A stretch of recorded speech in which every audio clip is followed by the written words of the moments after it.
Mainly I am speaking because I am sick of the continual bashing I've received. I'm not the bad person many people think I am. If you think of it, it is pretty crazy that so few people know anything at all about the only president of the Confederate States of America. I was born near Hopkinsville, Kentucky, which is located near today's Fort Campbell in 1805. There is a monument dedicated to me which is located 10 miles east of Hopkinsville. It is 351 feet tall, the fourth tallest monument in the U.S. It is the tallest obelisk made of concrete in the world. Not bad for a bad man, eh?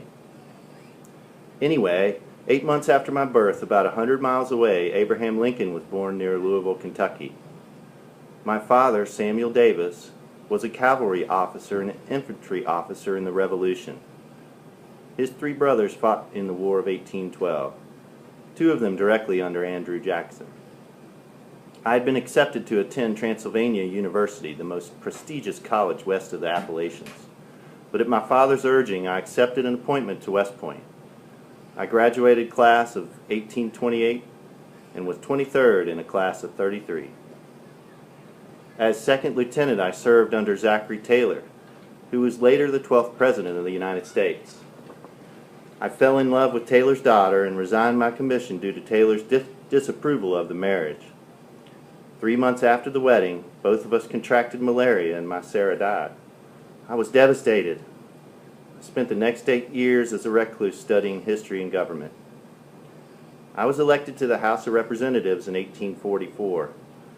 I resigned my seat in 1846 to form a regiment to take to Mexico, the Mississippi Rifles. I equipped them with the 1841 Springfield, afterward known as the Mississippi Rifle. I distinguished myself at the Siege of Monterey and again at the Battle of Buena Vista, where I was wounded in the foot. Zachary Taylor told me afterward, "My daughter, sir, was a better judge of men than I was." I was appointed to fill a vacancy in the U.S. Senate in 1847 and elected in my own right in 1850. I resigned my Senate seat in 1852 to run for governor of Mississippi after a huge number of requests for me to do so, but I lost by less than 1,000 votes.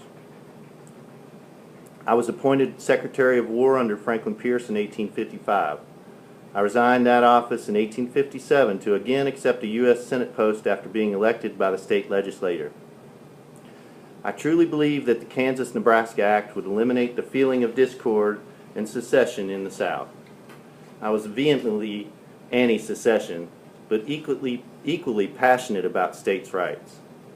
I thought that Mississippi was wrong for seceding, but agreed with their right to do so, and supported the state's decision. I held my Senate seat until I was notified of the results of Mississippi's vote on secession. I gave his final address on the floor of the U.S. Senate. I am sure I feel no hostility towards you, Senators of the North. I carry with me no hostile remembrance. Whatever offense I have given which has not been redressed or for which satisfaction has not been demanded, I have, Senators, in this hour of our parting, to offer you my apology for any pain which in the heat of discussion I have inflicted.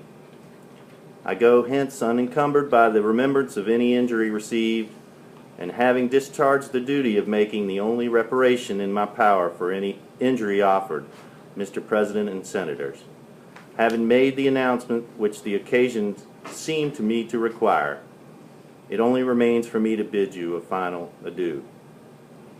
After I made my address, I returned to my seat and openly wept.